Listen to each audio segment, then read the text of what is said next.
Hi everyone, I am Jeff, I'm a wizard, and today I want to talk about depression. A heavy subject, but I hope to make it into a fun message with some magic, as I do. So we will divide into four groups, as is tradition, and you will choose one in a minute. I will explain, and then you only have to listen to that message. It will be tailored to your needs. Yes, there is wind, so this will be an exercise for me to talk louder and articulate better. I hate it. So we will divide into four groups. I will show you. We're going to use my magical cap, blessed by the Lord of the God of Nintendo. We're going to use the logic of the controller, and not left to right, because it gets confusing, man. So we start with group one. We have the red button, button A. Group 2 we have button B, the yellow button. Group C we have the X button, or the group 3 we have the X button or the blue button, and group 4 we have the green button or the Y button. Okay, it sounds more so complicated, but so 1, 2, 3, 4. Okay. Just choose the one that stands out to you the most, or that caught your eye, or that where your eye kept going to, or that sparked the story inside of you. Go to that group, listen to that message, then there will be hopefully some help, and of course some magic, because that's why you come to a wizard. And also, just by listening to the message, magic happens. So yeah, you're welcome, I hope. So we will begin group 1. As always, I want to do it short and sweet, and it never happens. But I have a wedding to get to, and this is really a depressing day, right? So this is perfect. We should really get this right. Putting the magic cap on. I already kind of pre-shuffled these and warmed these up a bit. My cards, the tarot cards of the Book of Thoth, Thoth. Have fun with that.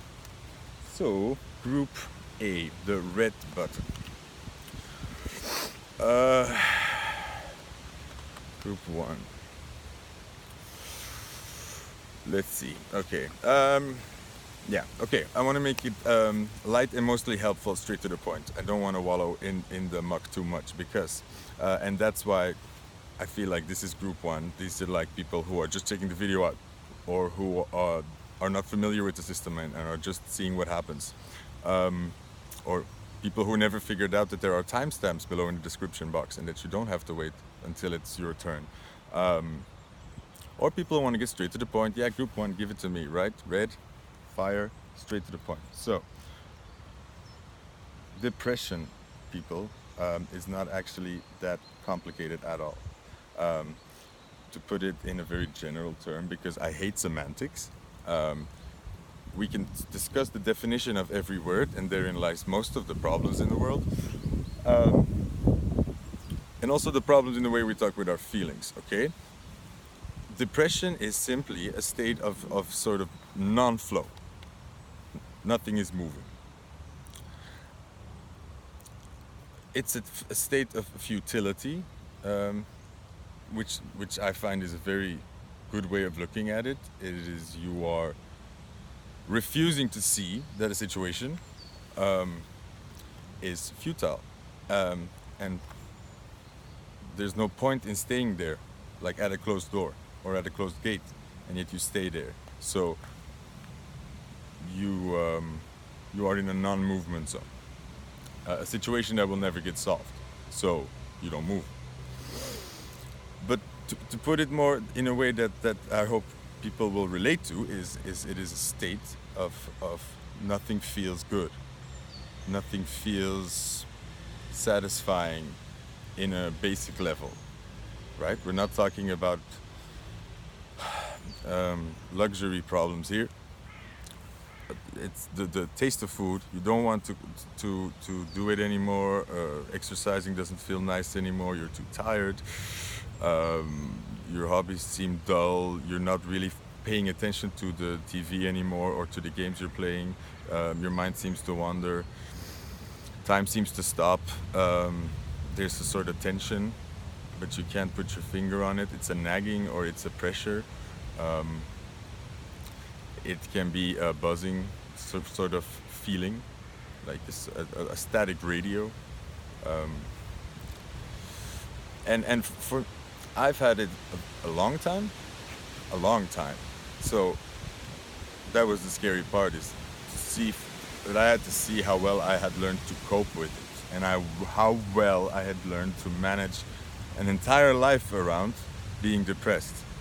That became my normal state of being. So learning to see that that was not normal was a mind fuck, as a psychiatrist would say, um, of epic proportions.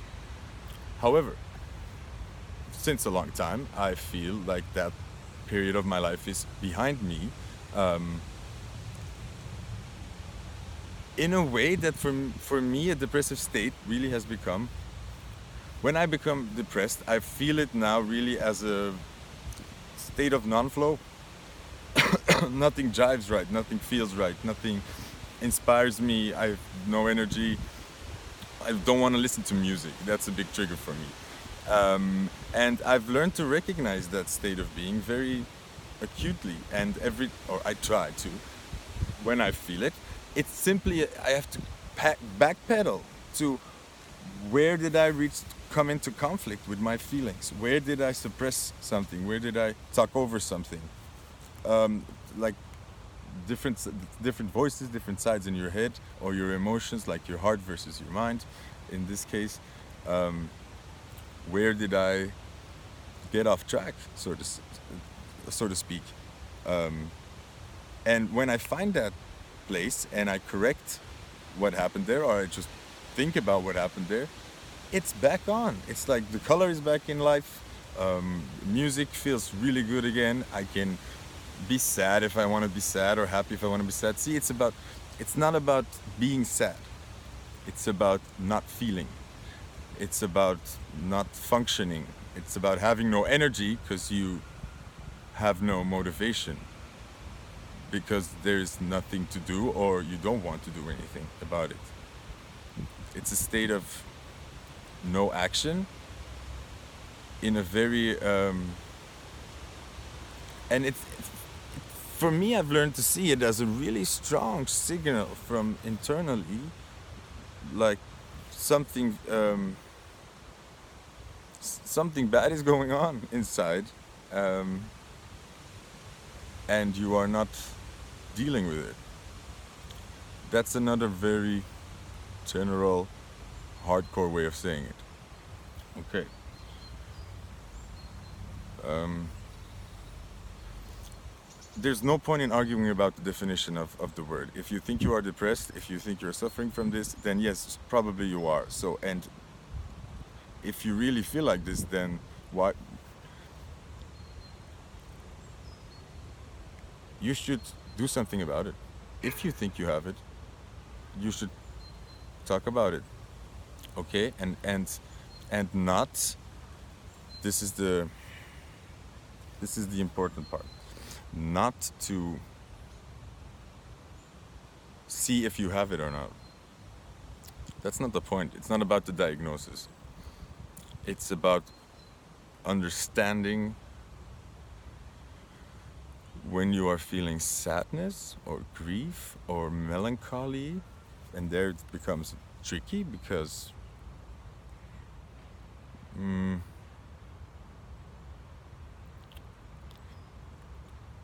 nostalgia and melancholy. It's a very there's a very fine line, because it's an art form, like saudade in Portugal. Um, it's it's a sentiment. It's a memory long past.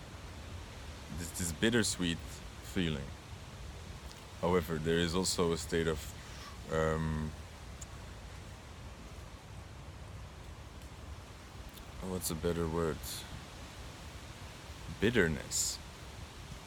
Bitterness. which is which is a sentiment that I would very much describe to the state of depression. There is, for me at least, often this can be my problem, that sort of this anger crossfires there, because the biggest problem of my depression was the not letting my anger speak, or not seeing the point in letting my anger speak. That was the big problem. I had a lot of anger, but I was useless, no targets, and it made things worse. And if I got angry about something, it looked very ugly, and I just made it worse. And look how what an awful person I am. It Expressing anger just blocked, and in that, the essence of me blocked, because if I can't express anger, basically you don't exist. Trust me, you don't exist, because you're just a line in the sand that walk over. You're nothing. It's a very strange concept to understand for people who don't understand that part of it. But it is very, very, very painful. And that's also what depression is. It is pain.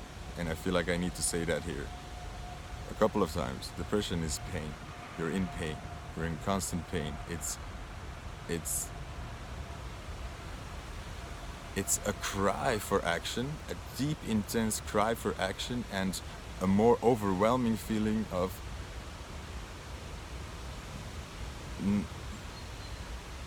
stuckness. It's unexplainable, and it's different for everybody, and that's also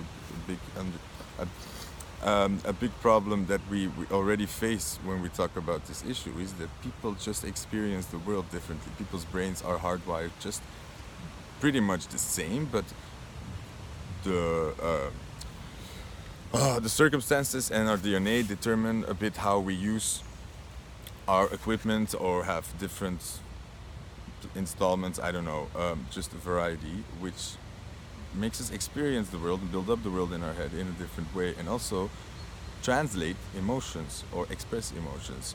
And it's in that realm of vagueness and individuality that then you have to find your way to understand where you get stuck, why you are stuck there, how to handle emotions that have been stuck for a long time, because that is maybe one of the hardest things I've ever had to do, is crawl back mentally to emotions, and then by feeling the emotions regain the different perspectives, or the reset the ideas that were made during childhood with the knowledge I have now. But then you first have to feel your way to that, because there's no thinking your way to that. That's a problem. You have to feel your way through that. And also in depression, you are feeling. Actually, I would say in depression, you're feeling very intensely. The weight of the world is on your shoulders, literally. You can't breathe in depression. You're in a constant inhale, maybe.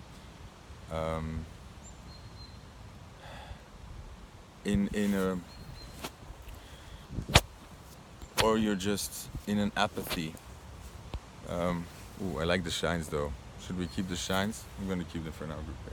So, anyways, I'm going to pull some cards and see if they have anything more to say about this message. I feel I was super clear. I don't want to go into broader details. I think the main goal is that you understand here, group, that depression is a state of being that is possible, that every one of us can experience. And in essence, it is a state of futility, or a blockage of emotion, of primal emotion, which basically blocks you being you in essence. And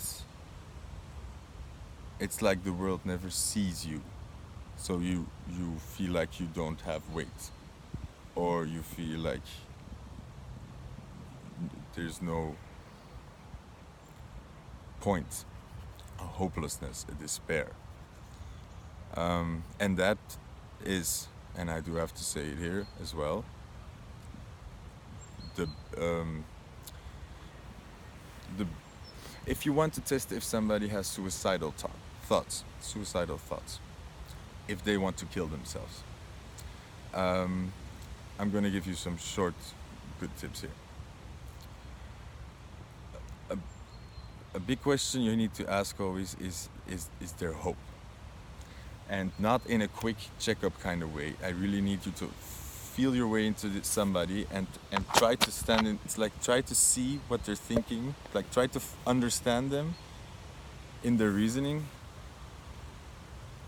and ask them how are they looking towards the future? Where is their hope? Is there hope of? Can be vague, right? It can be like, yeah, I'm just but like somebody will come around, right? Or there'll be an opportunity, or the tides will change. I do believe that. That is hope. Um, that is a positive outlook that somebody is still um, looking at. If somebody is in a state of really despair and non-hope, that's a red flag for danger. That's somebody who really has no reason to live. So in essence, there's no reason for that person to go on, and that is a state of, yeah, purposelessness. It's very hard to not get poetic, um, but for people who have not experienced this state of being, it is very hard to explain. And for the most people, I think, when they experience depression, it takes them a while to really recognize it. It's very weird. You can go on quite a bit. Um, it, and I think that is because in a lot of cases, depression is a defense mechanism. Okay, my anger or my emotions get me in trouble here. They cause me harm, or they could threaten my life, or they could disconnect me. So if you have in abusive situations, or you grew up in harmful situations, then you rather get the pain than be disconnected from the group. That's how important it is. It feels like dying. So that's why people go back to the familiar, even though it damages them, and they get stuck there, and they get depressed because they know they're stuck in an unhappy situation with no way out. And you can have no way out but still have hope. I'm gonna win the lottery one day, or I sometimes buy a scratch ticket, or I hope to find somebody who can take me away. Either like, and you have to feel this when you're talking to these people. Don't take their word. Look them in the eyes. Feel what they're telling you. Does it feel relatable? Can you imagine yourself? Can you imagine the train of thought that is being presented in a logical way? And if not, just zoom in on that. Like, ooh, I have a hard time making this or that connection, because you really need to know if they are feeling the hope. If they are not feeling any hope, that's a big red flag. That's an important question. Then, second important question is, do they have a plan? Also, go into depth here and be curious. Be curious and concerned, but non-judgmental. Really, like, be interested in and at the same time try to understand, because you need to know if their plan to kill themselves is a good plan or not. If they have thought it through, if they have put in some research, if they have things set in motion, or like they know exactly what they're gonna do, or they've done it before. Also important question. Ask how they did it. Will they do it again that way? Because people who have a plan, the jump is small, and that's the critical thing with the most suicide. It is a very impulsive thing. It's a matter of minutes that you need to change somebody's mind. It's almost a state of panic. It's very impulsive, and that's why let's say somebody has the plan to take a gun and shoot themselves. Then you put the gun in a safe and you freeze the key in a block of ice, so that when the time comes and somebody has the urge and wants to go for it, is that desperate, they have to go through the trouble of melting that ice cube first, and those minutes are all you need for somebody to change their mind. It's really that short of a window that people in desperation or in panic do these acts, and they are really in that moment blinded by emotion, blinded by just a wave of despair, and that's blackness, darkness, that is felt. It's not. It's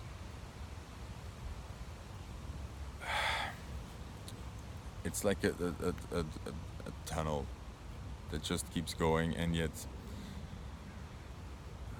you're sinking. Okay, so something else important about suicide.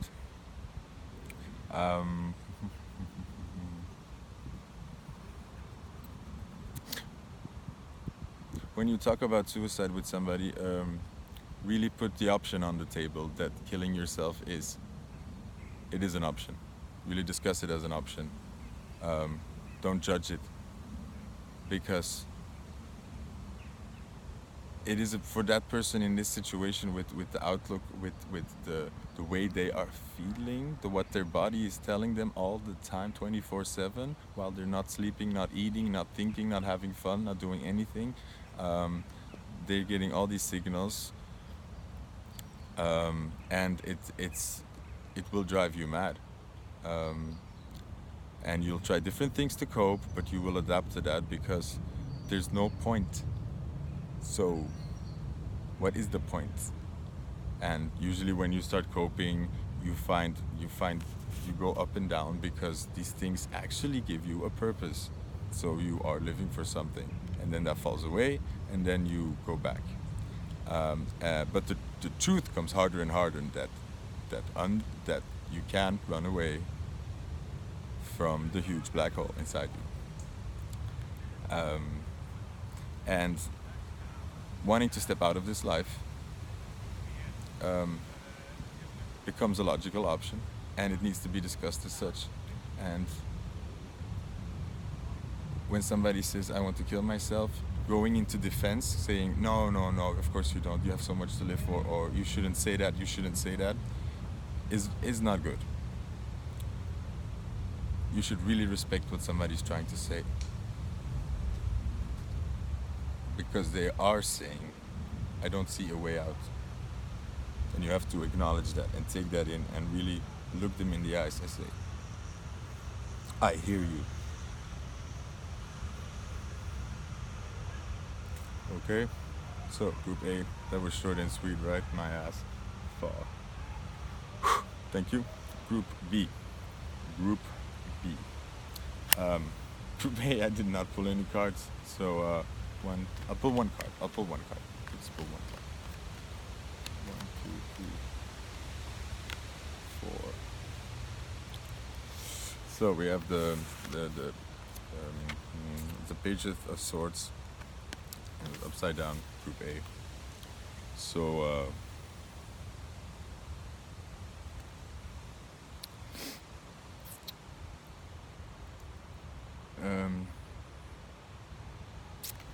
I just don't take this lightly. This is not just being sad, this is not just being grumpy, this is not just being negative. This is a state of dying, and a state of restlessness, and nothing feels good, and really everything feels as if it weighs tons and tons and tons, and just everything feels like an insult, and tries to everything becomes grayer and grayer and grayer until it starts to actually become scary. It is a serious, painful state of being, and it needs to be talked about as such, and not like, don't relate when somebody is talking about their depression, when somebody's talking about their suicidal thoughts, when somebody's talking about their anxiety. Don't relate. Just try to understand them, to really try to and really just say, I can't imagine how it feels for you. Don't start talking about when you feel anxiety. You can say, this is what I know, can you help me see how this is different, or can you help me jump from how I'm experiencing life to how you're experiencing life? And even if somebody becomes very dramatic or very dark, listen, try to understand it. It's the number one thing you can do. And trying to relate just downsizes people's problems, and they will not feel good. It's not a good thing to do, and it's a reflex a lot of people have. It's normal. You'll relate, but don't do that. Just ask more questions. Try to understand them with the respect of, I'll probably not understand. And actually, mostly a silence there is good. Give the respect of, wow, that sounds heavy. Say that. Wow, that sounds painful or heavy for you. Just say those words. That's all you need to say. Don't start about your problems. Be there for the other person. And understand the weight of the problem. So, Group A. Okay, now you can go. Group B. Good. Group B, I failed in Group A for a short message. So here we go again. Short and sweet. Group B, the green. So we just had to fire hothead red button, so we have to calm those down. Now we have the green. It's the heart, man. It's the heart. The heart. The B. Yeah. So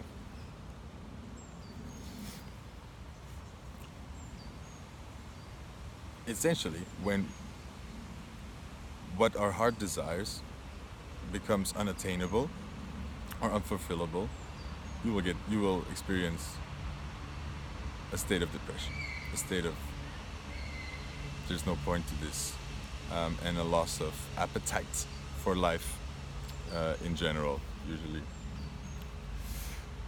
you can run, but you can hide, but the sadness will find a way inside. I wanted to rhyme. Anyways, so we go for plan B, right? That's the way the world works. Not everybody can live their dream. We have to. It's a climb, and it's the climb, and the material stuff doesn't matter, right? None of it matters. Everything is inside of us. So it's no purpose in crying.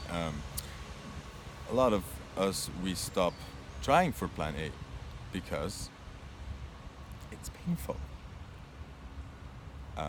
We have good reason to not go for plan A anymore because we believe that it's not attainable. Also, I'm still talking as if it was Group A. Remember that don't argue with somebody's logic. If they feel as if something is unattainable or impossible, then that is the truth. Don't argue with them. Don't say no, you'll be fine, or no, you'll see, you'll make it, or no, that's not the right way of thinking, or trust me. If somebody feels as if something is not possible, then they feel it, and you really need to go into the feeling, not in the logic. Not in the logic at all, because it's never a logical thing. And however, if you go with the feeling, you will find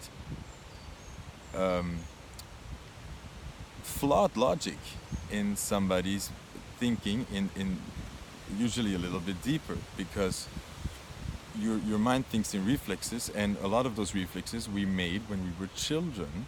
So we made a lot of connections and a lot of assumptions, or a lot of patches or defenses, because as a child you will choose to believe, um, you will always choose survival, you will always choose the connection. So you will choose to believe something that is more beneficial to you, that if believing the other thing means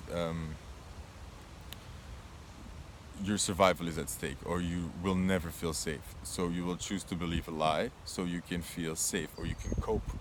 You can patch over a certain alarm button. So letting the feelings find their way to where they first felt this feeling, and then sort of unraveling the reflexmatic thought pattern that went on, you will,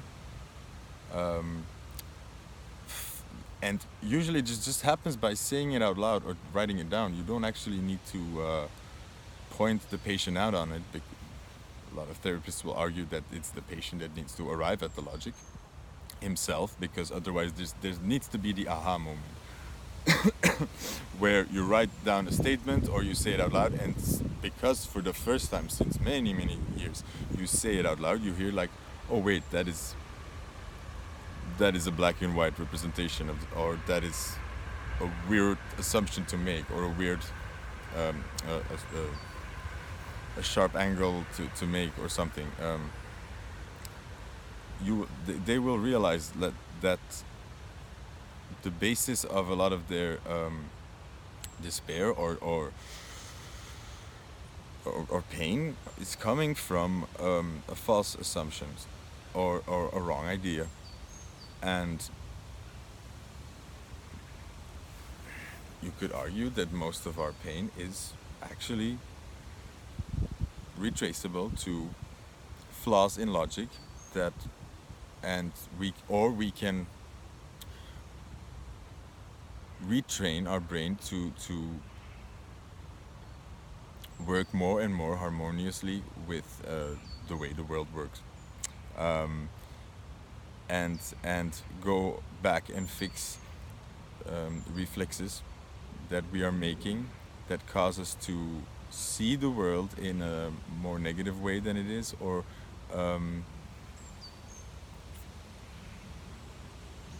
in a more optimistic way, and that way gives more results, and more results tend to make us happy.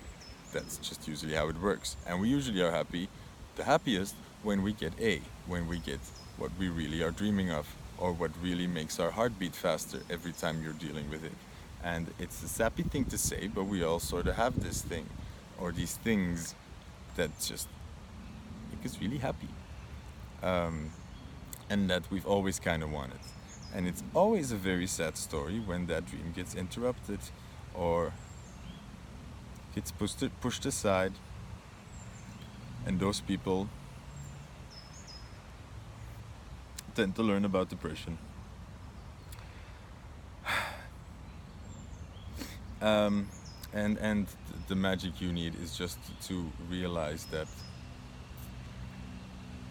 to start going to plan A, to follow your dreams, is very simply, every little thing counts. Every little step that you take towards something that makes you happy, or that relieves you, gives you relief, or that gives you a certain sense of excitement, any step towards it, even if it's a picture on your wall about it, or watching it on TV, fantasizing about it, just thinking about it, dreaming about it, will get you closer. It will. It will. You are training your mind. You're just basically hanging the sock in front of the dog and saying like, go find it. You will, because your heart wants it. And there's one thing I know, is that if your heart and your mind are on the same page, then freaky, magical things happen and miracles happen. And you need to find that golden path where those two are on the same page. Okay? And you will know it because suddenly the world is brighter, colors are better, birds are chirping like they're like accompanying you, music feels amazing. Um, it's called being happy, and it's a normal state of being because that's why it feels good. And feeling bad feels bad, like something needs to be done right now, all the time, because it's not a normal state of being. There's a problem. So, asking anybody to continue in that state is actually just being an asshole. Um, any step in the direction, and usually starting to get creative is will help you in any way because it's not about if you have to be a creative person or not or artistic. It's about letting your subconscious talk and come out, and you will be surprised if you just let yourself doodle or write a bit or draw with some paints, that what comes out of that, you will be surprised when you let your subconscious processes help guide you to what actually will make you feel better, because your brain and your body and your heart is doing it non-stop. They are pointing at all the things that will make you feel better, and all you need to do is learn to listen better, more carefully, and any step in the right direction is a good step and is a step that counts, trust me. And a step in the good direction counts 100 times more than a step in the bad direction, really, really. Because when you find honey, dude, you remember, okay? You remember where you found that honey, everything about that day. It was okay. So you you are trained to find happiness, okay? Use that. Trust yourself. Saying I want to be happier in the mirror, meaning it, saying it out loud, or help me be happier, it works. It works. It works. It works. It works. It's reprogramming. It is you're giving yourself commands. It is um, intention, and it's very powerful. Okay. So group B, that was the heart of the matter. Then we go to the blue group, group X. X, the third group. Okay, welcome guys. Hello. My code is blue for you. I'm rhyming again. I can't stop these days. It's very weird. So when you get the taste of it, your brain just wants to do it. It's something very satisfying. And then when you don't end in a rhyme, screeching, everything stops, and I become depressed. So guys, blue is the color of water and the color of the voice.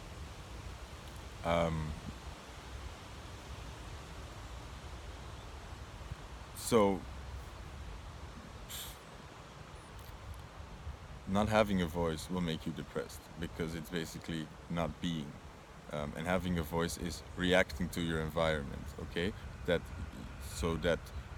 having a voice means having a barrier, or having what's the word?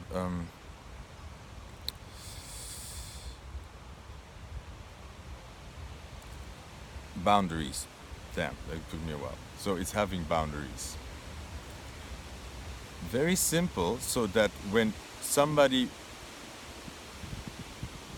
physically, it's you can see it, right? So when somebody tries to walk through you, they will walk against you. Your body has a barrier, it has a boundary, so people know where your body ends and where it begins, and that clashes with its surroundings. All right, so the surroundings will adapt to it. You can feel like you don't exist, but when you're standing in the room, you are taking up the space, and people are reacting to it accordingly. You have a big say in how people and your environment react to you. That is something I really need to say. You have an incredible amount of control and say about how your environment is reacting to you all the time. You need to learn how to use that, okay? That is not saying that it's your fault, not at all, but it is saying that the control is there. And getting it straight usually is a very good idea. And that's why talking about it is so good, because you need to start seeing if all these assumptions you're making about people around you or how they are seeing or why they are thinking this are correct or not. You need to start fact checking, because you're making, somewhere along the line, your voice got taken away. And I just spoke about the physical example, but it's actually then emotionally it's a bigger problem. So that means if you can't get angry, if you can't show sadness, if you can't show grief, damn, she sells seashells. She sells seashells by the seashore. She sells seashells by the seashore. So what was I talking about? Oh yeah, if your anxiety, if you are scared and it doesn't matter, nobody cares. That means that your emotional body has no boundaries. So when other people collide with it, it's like it's not there. It's like you don't exist. So knowing that your anger counts and has a positive effect for you, or that it will protect you, that you can use that, or knowing that when you show pain and show grief, that you are receive care and that the people pull you closer to them. Knowing these things gives you safety about your being and about your connection with people around you, and also a sense of an essence. I am this person, and you are who you are by the weird, random, emotional experiences that you are, I guess. That's the worst definition of a human being, maybe, or the best. We'll see. So these barriers are and these boundaries are extremely important, more important than you think. And a painful problem is that people don't tend to do these awful transgressions immediately, but it's slowly, little steps in the wrong direction, and suddenly somebody is completely dissolving who you are by actually just not taking your emotions into consideration, and therefore not taking you into consideration. So if your environment is existing as if you were not there, or if you were just a physical body, so just a lamp, we tend not to feel good.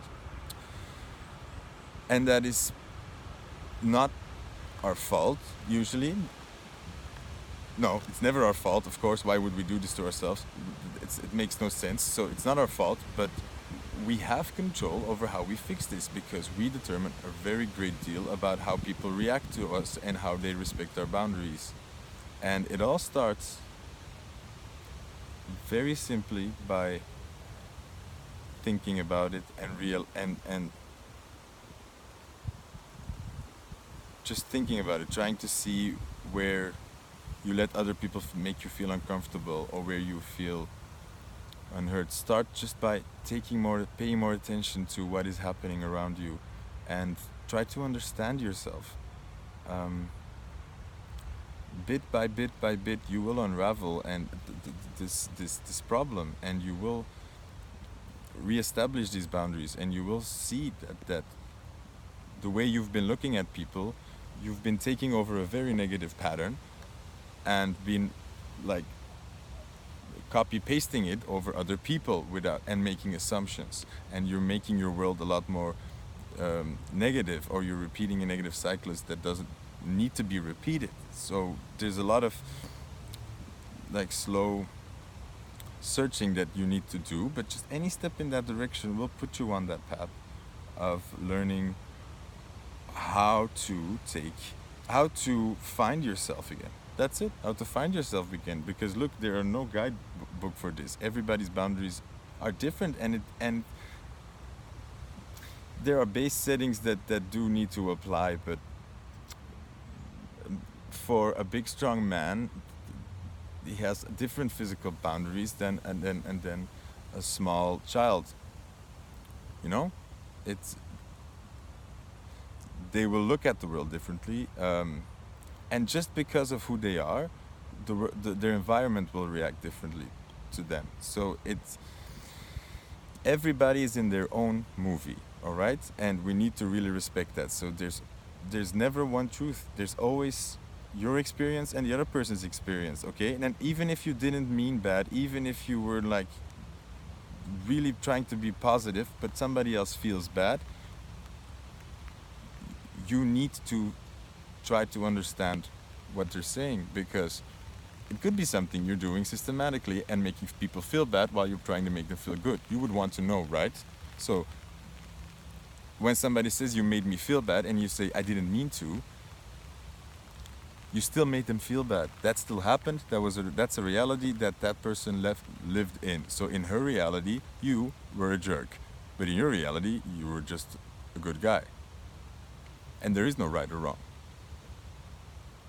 And there doesn't need to be a right or wrong. There just needs to be the conversation of, hey, that kind of hurt. Oh, I didn't realize. I'm sorry. Like, why did that make you hurt you so much? Oh, well, it just this and this. Oh, I never saw it that way. Or, oh, really? That seems a bit odd to me. And like, oh, well, I can see. It's not about being right or wrong. It's just about miscommunication. Okay, and learning, talking to yourself first. That's is the biggest step to that. If you understand for yourself where the boundaries need to be, you will start fixing it. Okay, but can be a very difficult process and very painful process, because putting up boundaries usually pushes people that don't respect these boundaries out of our lives or out of our circle, and that means we are pushing people away. So we are being disconnected, and that's pain. That is the opposite of what we think we should be doing. So every time we try to push these toxic people out of our lives, we go in fear mode. It's dying. It is panic. You think in a completely different way. The perspective flips, and you will run to familiar territory. So this process of coming out of and breaking with this relationship is not a 1, 2, 3 process. It is not a. It's usually a difficult process that takes a long time and a lot of personal work. It doesn't really have anything to do with the other person, because when you start making little micro adjustments in your behavior, the way you think about yourself, the way you're talking about yourself, the way you're presenting yourself, that already will start pushing these people slowly away. And actually, for me, I noticed that most of the times, by the time people would take themselves out of my situation. So I never led to a huge painful conflict with a fight or anything. It usually led to me choosing for myself, or like trying to take care of myself, that coming into conflict with other people's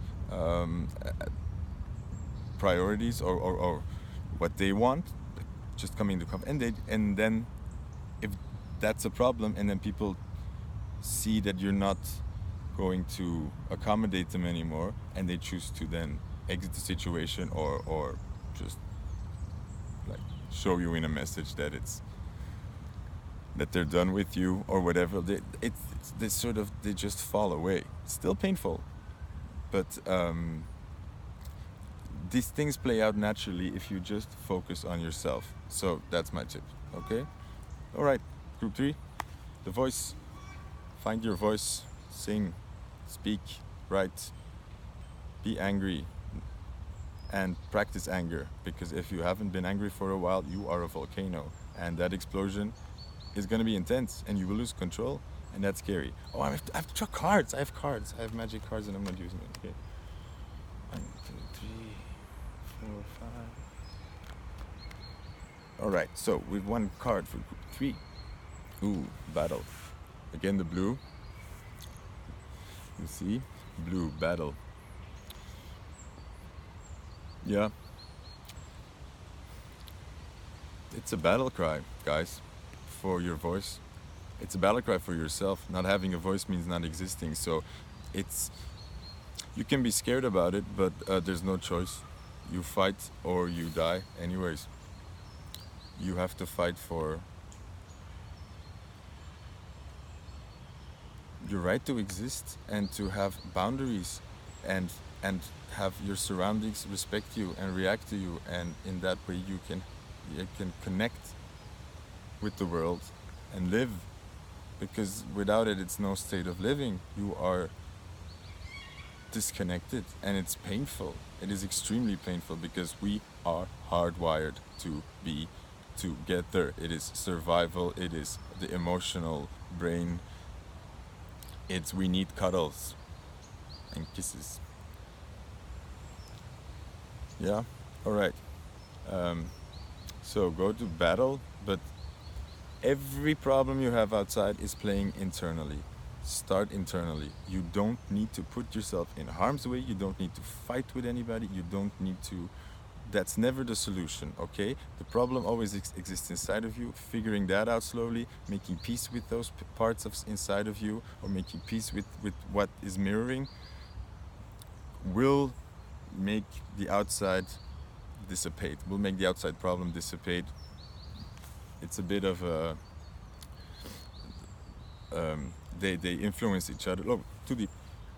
Start inside. Start by talking to somebody. Start by puzzling it together.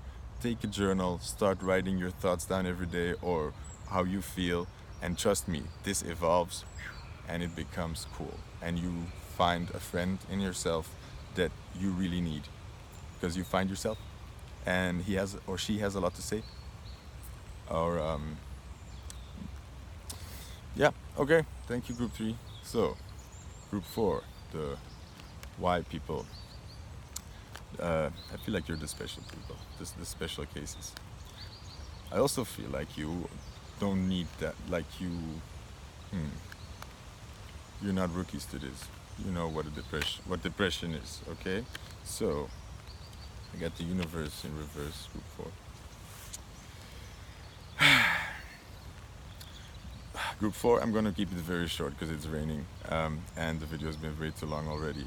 And the message here that you need to hear is go back to dreaming. Dreaming is the solution. You stop dreaming. You stopped thinking about what you want. You stopped fantasizing because you can't have it, right? So it's stupid to fantasize about it, or it's stupid to dream about it. No. You are very wrong. That's what I once did, and it was the worst depressive state I've ever been in, until I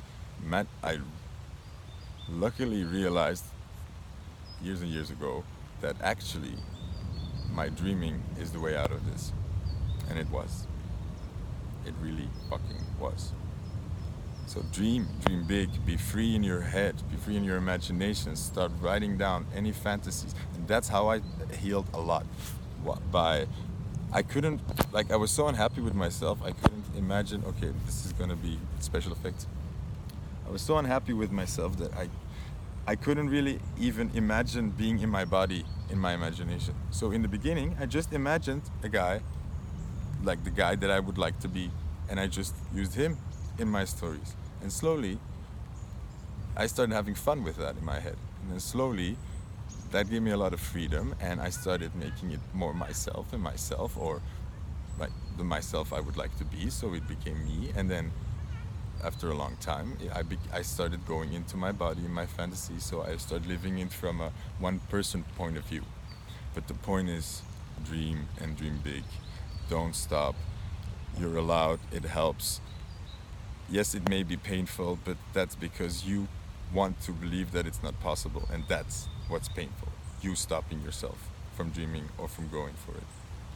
That will make you depressed every time. That's what makes you feel bad, not you dreaming about something because it's so painful you can't have it. Okay, I'm fading away into the rain now. So I hope that helps, Group 4. Sorry it's short.